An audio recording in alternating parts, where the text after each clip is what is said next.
ओम नमः श्री महावीराय नमः। श्री द्वादशांग श्रुत देव्यै नमः। आचार्य श्री आदिसागर महावीर कीर्ति सन्मति सागर गुरुभ्यो नमो नमः। विश्व प्रकाशि महिमान ममानमेक मोमक्षराद्य किल वाङ्मय हेतुभूतम् यं शङ्करं सुगतमाधवमीशमाहु रर्हन्तमर्जितमहन्तमहं नमामि। भ्रमरसदृशकेशं मस्तकं दूरदृष्टि वपुरजरमरोगं मूलनादप्रसिद्धे अणुलघुमहिमाद्य सिद्धयस्युर्द्वितीयात् सुरनरखचरेषां संपदश्चान्य भेदात्। कल हम 49वें पद्य का अर्थ समझने का प्रयत्न कर रहे थे। कल के विषय पर एक प्रश्न आया है, आज्ञा चक्र में जो दिव्य ज्योति होती है वह इमेजिन करना है अथवा वस्तुतः है।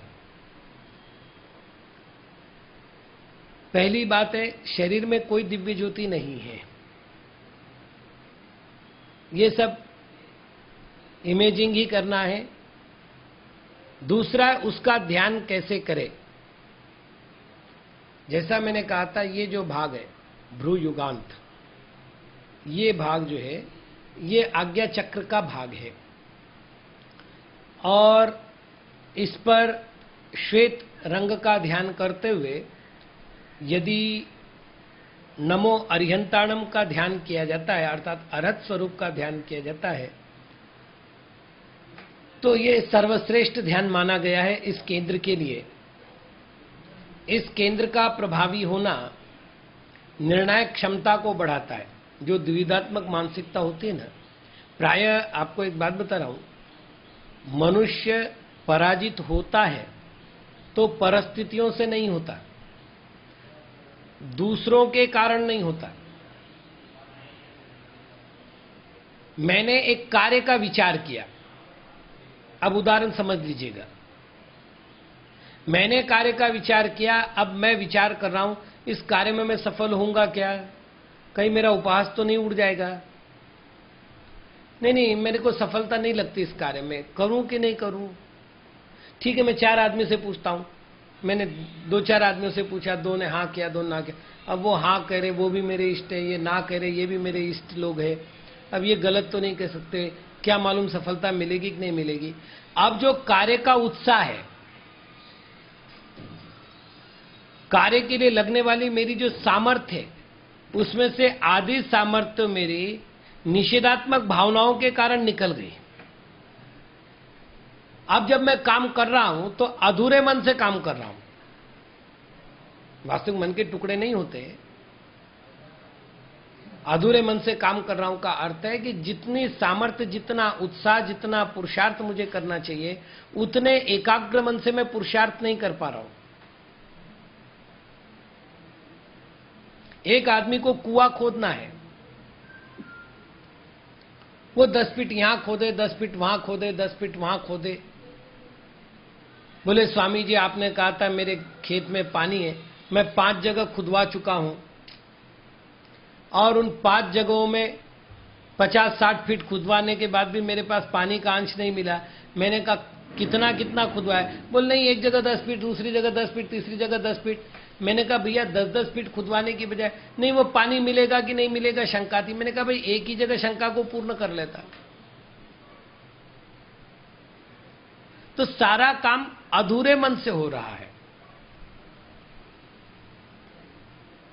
और यदि आज्ञा चक्र प्रभावित हो तो निर्णायक क्षमता होती है, मुझे नहीं किसी की सुननी। हमारे गुरु महाराज कहा करते थे कि बेटा कोई भी काम आरंभ करो, अपनी पिंछी की ओर देखो। अब तुम्हारे मन में लज्जा का अनुभव नहीं होता है तो समझ लो कि तुम काम ठीक कर रहे हो, और तुम्हारे मन में यत्किंचित लज्जा भी उत्पन्न होती हो तो वो काम मत करना। पिंची को साक्षी बनाओ, तुम काम कर जाओ। तो अपनी निर्णायक क्षमता यदि विकास करनी हो तो इस केंद्र को विकासित करना चाहिए। उस दृष्टि से आज्ञा चक्र का ध्यान अत्यंत अनिवार्य है। इसके अतिरिक्त धैर्य की वृद्धि होती है। ऐसा माना जाता है स्त्री में भीरुत्व नाम का गुण है। ये जिनागम के कई सूत्रों में भी मिलेगा। भय, साहजिक लज्जा ये स्त्रियों में पाई जाती है। यही कारण है कि जब आभूषणों का चयन हुआ तो स्त्रियों के बोर वगैरह कुछ आभूषण ऐसे जो यहां पर टकराते रहते हैं, बार बार इस पर एक्यूप्रेशर करेगा, वो धैर्य बंधाता रहेगा। तो ये बहुत से कार्य ऐसे हैं कि ध्यान, एक्यूप्रेशर, ये सब साधनाएं हमारे इन चक्रों को प्रभावित करने के लिए की गई है। तो आज्ञा चक्र संबंधित इतना ही है कि हमारे निर्णायक शक्ति बढ़ती है, धैर्य बढ़ता है, गांभीर्य बढ़ता है, विचार करने की जो सकारात्मकता है वह बढ़ती है। ऐसे ऐसे ज्ञानी लोग हमने देखे कि जिनके ज्ञान का पार नहीं है, लेकिन जैसे ही चार आदमी सामने बैठे और उनसे कहा गया कि आप अपनी बात को समझा दो, तो उनको पसीना छूटने लगता है। ये जो कमी है वो आज्ञा चक्र के अप्रभावी रहने के कारण से कमी है। कर गुजरो, ये जो नीति आती है वो आज्ञा चक्र के प्रभावी होने से आती है। फिर दूसरा आप पर प्रभाव नहीं डाल पाता। प्रतिकूल निमित्त ठीक वैसा बनता है जैसे गेंद के लिए कोई फर्श, जितनी जोर से फर्श पर गेंद आएगी उतनी और उछलेगी। तो इसलिए आज्ञा चक्र प्रभावी होना आवश्यक है। अब कल के विषय पर आते। कल हमने मूलनाद के संबंधित चर्चा की थी। मैंने गुरुदेव के जीवन चरित्र में से कुछ ऐसे प्रसंग बताए थे जो मेरे आंखों देखे हैं, मतलब सुना सुनी नहीं है, प्रत्यक्ष अनुभूत प्रयोग थे, कि जहां उस आयु में भी उनकी बुद्धि, उनकी स्थिरता, उनका धैर्य, ये सारे प्रशंसनीय थे। उसका मूल कारण था कि मूल नाद उनके जीवन का अविभाज्य अंग था। कल जैसे बताया गया, भ्रमर सदृश केशम मस्तकम, मस्तक पर भौरे के समान काले केस होते हैं। दूरदृष्टि वपु, शरीर में दूरदृष्टि का निर्माण होता है। और इतना ही नहीं, अजरम अरोगम वपु, निरोगी और वृद्धावस्था से रहित ऐसा शरीर होता है।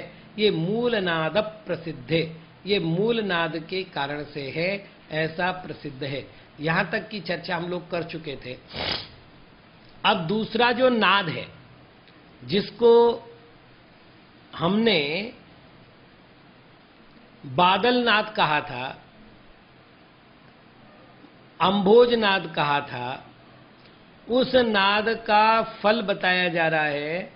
वो कह रहे हैं अणु लघु महिमाद्या सिद्धय स्युर द्वितीयात्। जो दूसरा मेघ नाद है, मेघ ध्वनि है, वो मेघ ध्वनि के द्वारा अणिमा, महिमा, लघिमा, गरिमा, ईशित्व, वशित्व, प्राकाम्य और अंतर्धान, ये 8 प्रकार की रिद्धियों की प्राप्ति होती है। प्राय देवों में अणिमा, महिमा रिद्धियां ये सारी भव प्रत्यय होती है, किंतु मनुष्य को इन रिद्धियों के लिए विशिष्ट तप करना होता है। तो ये मेघनाद जो होता है उसकी साधना हो जाने पर, इसकी साधना कही गई थी 3 माह की। मूलनाद के लिए 1 माह, मेघनाद के लिए 3 माह कहा गया था। 3 माह तक इसकी साधना करने का फल है कि इन रिद्धियों की प्राप्ति होती है। अणिमा का अर्थ होता है छोटा से छोटा रूप धारण करने की शक्ति। महिमा का अर्थ होता है बड़ा रूप धारण करने की शक्ति। लघिमा का होता है हल्का रूप बनाने की शक्ति, मतलब शरीर का वजन इतना होगा कि वो मकड़ी के जाल पर से भी निकल जाएगा तो मकड़ी के जाल को धक्का नहीं लगेगा। लघिमा भारी बना शरीर को बनाने की शक्ति। ईशित्व संपूर्ण संसार का स्वामीपना। वशित्व सभी को अपने वश करने की ताकत। प्राकाम्य रूप बदलने की शक्ति। और अंतर्धान गायब होना, अदृश्य होना। एक बात, ये ध्यान का बाह्य प्रभाव बता रहे। किसी को एक कृषि शिक्षक ने समझाया, अरे तू काय के लिए चिंता करता है, अनाज नहीं भी आएगा तो साल भर तेरे गाय भैंस का इतना पलाल तो आ ही जाएगा, तू तो चावल की खेती कर ले।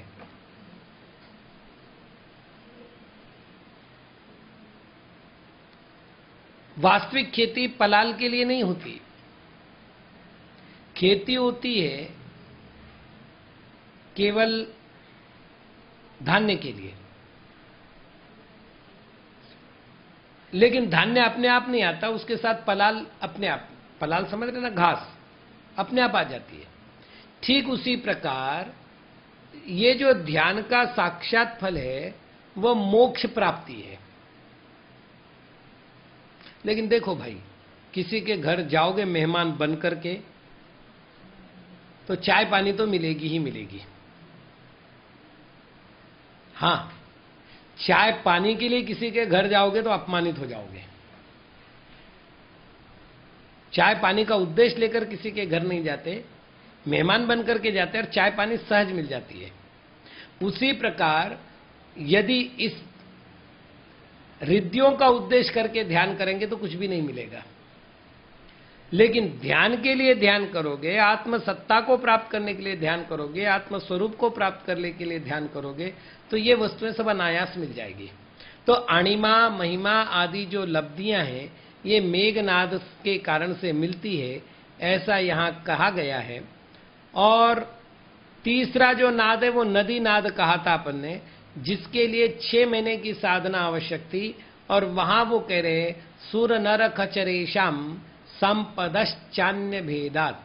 सुर अर्थात देव, नर अर्थात मनुष्य और खचर अर्थात विद्याधर।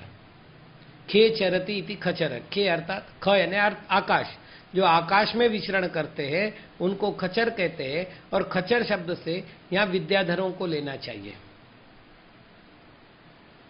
तो एकदम स्पष्ट अर्थ हो गया, सुर नर खचरेशम, देवों का ईश अर्थात इंद्रादि पदवी की प्राप्ति होती, क्योंकि संपदः भवेत, संपदाएं होती है। तो देवों के जो ईश की संपदा अर्थात इंद्र के वैभव, नरों के ईशों की संपदा अर्थात चक्रवर्ती का वैभव, और विद्याधरों के ईश की संपदा यानी विद्याधरों का जो साम्राज्य है उसकी संपदा प्राप्त होती है। ये तीसरे नाद का महत्वपूर्ण फल है। आचार्य शुभचंद्र महाराज ने ज्ञानार्णव में 38वें परिच्छेद में अर्थात पर्व में धर्म ध्यान के कुछ बाह्य चिन्ह दिए हैं, जिसमें वो कहते हैं कि धर्म ध्यान करने वाला जीव नियम से निरोगी होता है। पहली बात शारीरिक दीप्ति होती है, दूसरी बात स्वर में माधुर्य होता है, तीसरी बात शरीर से सुगंध निकलती है, चौथी बात और भी लक्षण दिए हैं।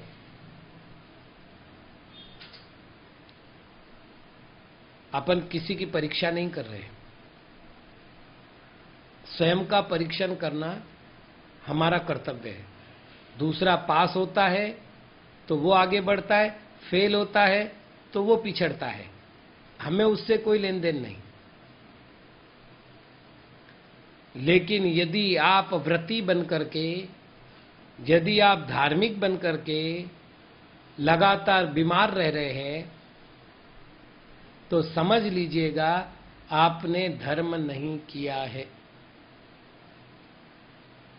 एकदम स्पष्ट। क्योंकि आचार्य महाराज कहते हैं धर्म ध्यान के फल से सबसे पहले निरोगता आएगी ही आएगी। आपने आडंबर किया है, ढोंग किया है।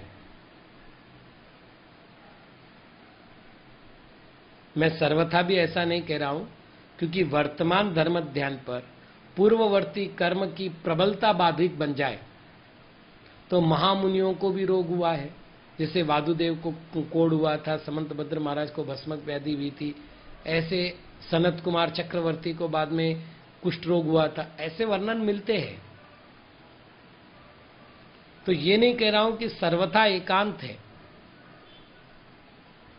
लेकिन निरंतर रोगी और वैसी मानसिकता। मैं एक साधक से मिला हूं, कई बार मिलना हुआ, एक बार भी नहीं। जब भी गए, सुविधि सागर जी आप तो आयुर्वेद को जानते हैं, आप मेरा कुछ उद्धार कीजिए, मैं निरंतर बीमार रहता हूं। मैंने कहा कि महाराज आपको स्पष्ट बताऊं, आप कभी ठीक नहीं हो सकते। शारीरिक रोग का उपचार हो सकता है, मानसिक रोग का कोई उपचार नहीं। भ्रम एक ऐसा रोग है कि उस रोग के आगे तो कितना ही बड़ा वैद्य आ जाए पराजित हो जाएगा। देखा है हमने। आज सिर दुख रहा है क्योंकि आज वो अमुक कम था, अमुक ज्यादा था, आज वो खा लिया इसलिए हो गया। अरे मैंने कहा जो रुचे सो पचे, नियम है, क्यों टेंशन ले रहे हो। तो मानसिक कमजोरी होती है आर्त ध्यान के कारण। पीड़ा चिंतन आर्त ध्यान है।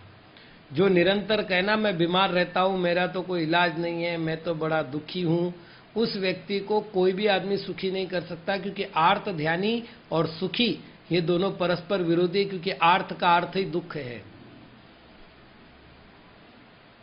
ऋतम दुखम तस्मात् जातम ध्यानम आर्त ध्यानम, ये परिभाषा की है अकलंक देव ने।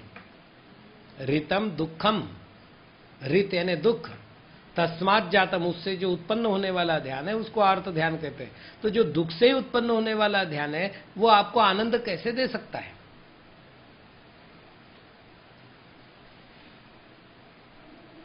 तो पीड़ा चिंतन करना अपने दुख को बढ़ाना है। आप किसी कुशल मनोवैज्ञानिक के पास जाओ तो वो कहेगा एक काम करो, आप कहीं घूमने के लिए हिल स्टेशन पर चले जाओ, तीर्थ यात्रा करो। क्यों? वहां जाओगे तो मानसिक धरातल पर आपके बार बार वही चिंतन नहीं आएगा, मैं बीमार हूं, मैं बीमार हूं, मैं बीमार हूं। एक साधक थे गुरु महाराज के संग में, काफी दिन तक बीमार थे। गुरु महाराज ने हमसे कहा कि बेटा इनको कोई औषधि बता दो।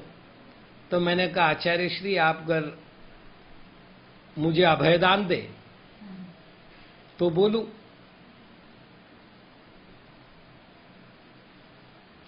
इनके बीमारी का नाम है औषध रोग।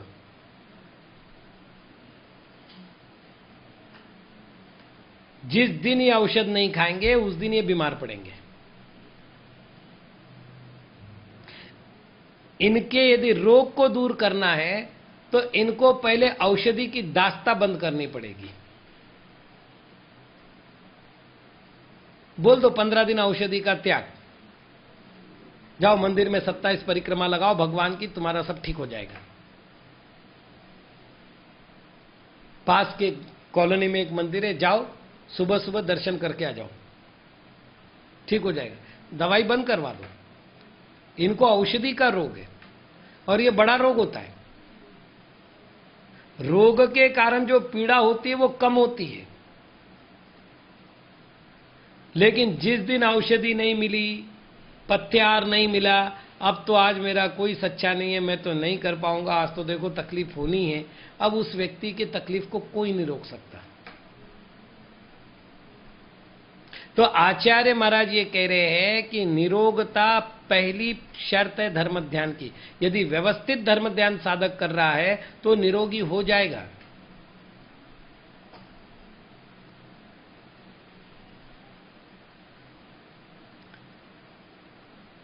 मैं थोड़ा सा हट के आपको एक उदाहरण दे रहा हूं। रजनीश के आश्रम में एक विदेशी महिला आई और उसने रजनीश से ये कहा, ओशो, मुझे डॉक्टर ने एड्स बताया है, मेरे बचने की कोई संभावना नहीं है, मैं आपकी शरण में आया हूं, जितने दिन मैं जीऊं आपकी वाणी सुनूं और मर जाऊं। ओशो ने कहा कि आप एक काम कीजिएगा, ये समझ लो कि आज ही मर गई हो, ताकि मरने का भय तुम्हारे दिमाग से निकल जाए। और दूसरी बात, भारतीय ध्यान पद्धति में ऐसा कोई रोग नहीं जिसको दूर नहीं किया जा सके। ध्यान का अभ्यास कराया गया, बाद के उसके स्टेटमेंट जाने से पूर्व कि वो ठीक होकर के जा रही है। तो एक सामान्य ध्यान में, मतलब जहां शरीर के चैतन्य केंद्रों का ध्यान, रजनीश ने कोई आत्म ध्यान की बात नहीं की थी, शरीर के चैतन्य केंद्रों की ध्यान की बात की थी।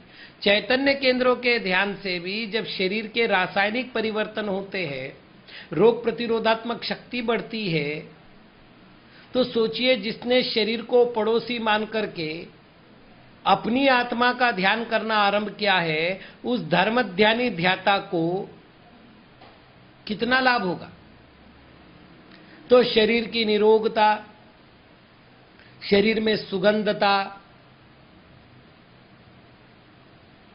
ओजस्वीपना, वक्तृत्व में अस्खलितता, घंटों बोलेगा लेकिन उसको थकावट नहीं आएगी। ज्यादा बोलने से जो वचनों का स्खलन होता है ना, वो नहीं होगा, वचन उसके बिल्कुल संतुलित निकलेंगे। तो ये सारे फल इन नादों के हैं, ऐसा आचार्य महाराज कह रहे हैं। आगे हम बढ़ते हैं, एक श्लोक और करना है। कर शिरसि नितंबे नाभिबिंबे च कर्णे प्रभवति घन घोषाम्भो निधेर घोष तुल्य विघटेति कपाटम द्वंद्व मंद्वंद सिद्धा स्पद घटित मघौघ ध्वंसकोयम चतुर्थम।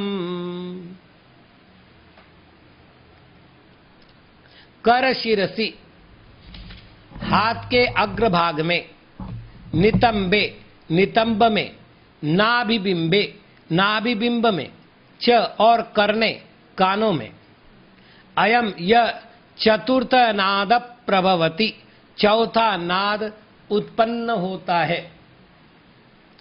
अंबो निदेह, समुद्र के समान, घोष तुल्य, समुद्र की ध्वनि के समान, घन घोष ये महानाद, अगौग ध्वंसकः, पाप समूह का विनाशक, अद्वंद्व सिद्धास्पद घटित, एकत्व को प्राप्त सिद्धावस्था का साधक होता है।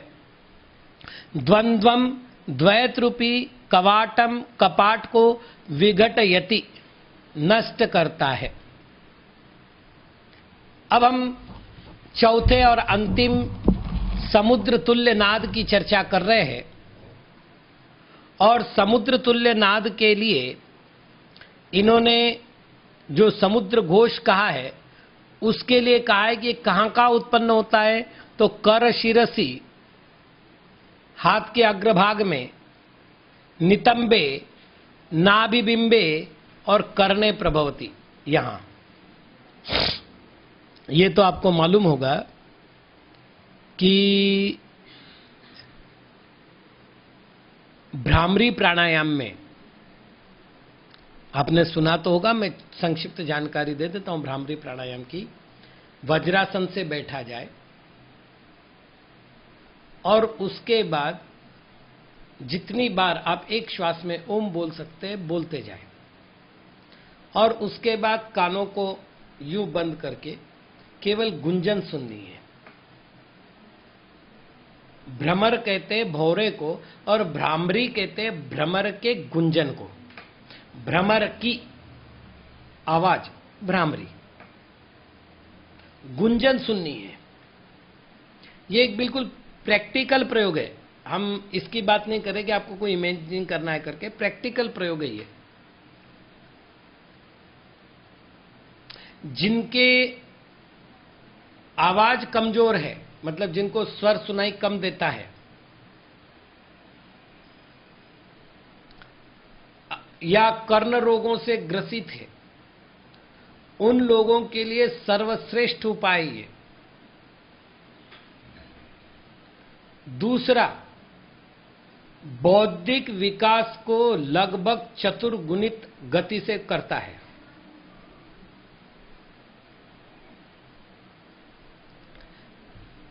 ये एक सरलतम उपाय बता रहा हूं मैं, जहां आपको एक दिन में पूरा 5 मिनट का समय नहीं लगना है, मतलब 24 घंटे में केवल 5 मिनट। उस समय किया गया आपका वज्रासन, 5 मिनट का वज्रासन, आपके शरीर को जहां पर पत्थर जैसा बनाने में मदद करेगा, अर्थात बलवान बनाएगा। वज्रासन के समय में जो पूरा जोर निचले भाग में पड़ता है, गुदा के ऊपरी भाग में, उससे मूल बंध होता है, जो तंत्र शास्त्र में सबसे श्रेष्ठ साधना मान लीजिए। मतलब मूल बंध हो गया, मतलब आप ये समझ लें कि आपने साधना के क्षेत्र को जीत लिया है।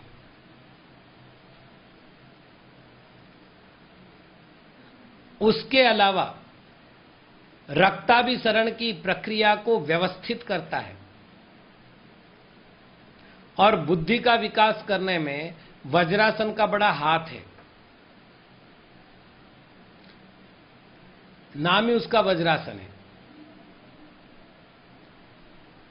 और इसके बाद जब आप गुंजन सुन रहे हैं, तो आप जो ओम बोल रहे हैं, ये बहुत कम लोग जानते हैं। ओम में अ उ म 3 है।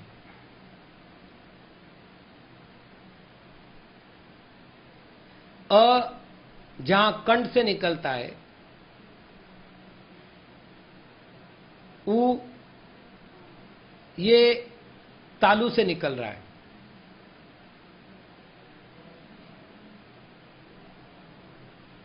उपदमान्य से, और म ओष्ठ से निकल रहा है। यहां से लेकर के ये पूरा ओम जो ध्वनि निकलती है, जब सस्वर कहते हैं, सस्वर का अर्थ होता है ओम,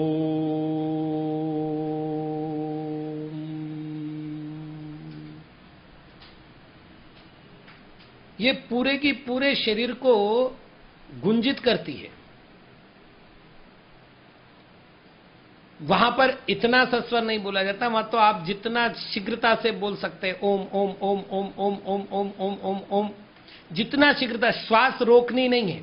एक बार श्वास पेट में भर लो, कुंभक बना लो। पहले तो पूरक भर लिया, फिर कुंभक, पेट को घड़े जैसा बनाया, और रेचक पेट से धीरे धीरे निकाल रहे।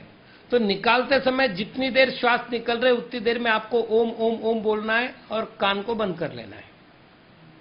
गुंजन सुनिए आंखें बंद करके, बिल्कुल ध्यान मुद्रा में। 5 मिनट प्रयोग बहुत होता है, बहुत बोलता रहा हूं। तो ये जो नाद उत्पन्न होता है, ये नाद श्वासोश्वास आदि की प्रक्रिया के द्वारा जब भी किया जाएगा, इसके फल बता रहे हैं कि ये घोर पापों को विनष्ट करने वाला है, द्वंद्वों को यानी कलहों को, द्विपने के भाव को समाप्त करके एकाग्रता दिलाने वाला है, सिद्ध पद दिलाने वाला है। 12 महीने की साधना इसके लिए कही थी आचार्य महाराज ने पहले भी। तो कुल मिलाकर के ये 4 प्रकार के नाद थे। हमने चारों प्रकार के नाद की चर्चा की। इन नाद का अभ्यास करके हम अपने ध्यान साधना को बढ़ा सकते हैं। कल भी मैंने आपको सूचना दी थी कि ज्ञानांकुश के 43वें पद्य का अनुवाद आप तक पहुंचाया जा चुका है, जिसमें ध्यान के समस्त स्थानों की चर्चा की गई है। उसको एक बार गंभीरता से पढ़िएगा और प्रश्न कीजिएगा। जितने प्रश्न आते हैं, समझ में आता है कि आपको स्वाध्याय समझ में आ रहा है, क्योंकि मैं आपके सामने नहीं हूं, तो आपके प्रश्न मुझे बताएंगे कि आपको मेरी बातें समझ में आ रही या नहीं, ताकि उसे और सरल किया जा सके या और विस्तृत किया जा सके। ग्रंथ जल्दी पूर्ण करने का विकल्प नहीं है। जो भी मैं पढ़ा रहा हूं वो व्यवस्थित समझ में आए, ये मन में भावना होती है। इसलिए एक बार उसको पढ़ करके अपनी ओर से प्रश्न भेजिएगा, ताकि ज्ञात हो कि आपको वो बातें मेरी समझ में आ रही है। आज इतना ही। ओम नमः।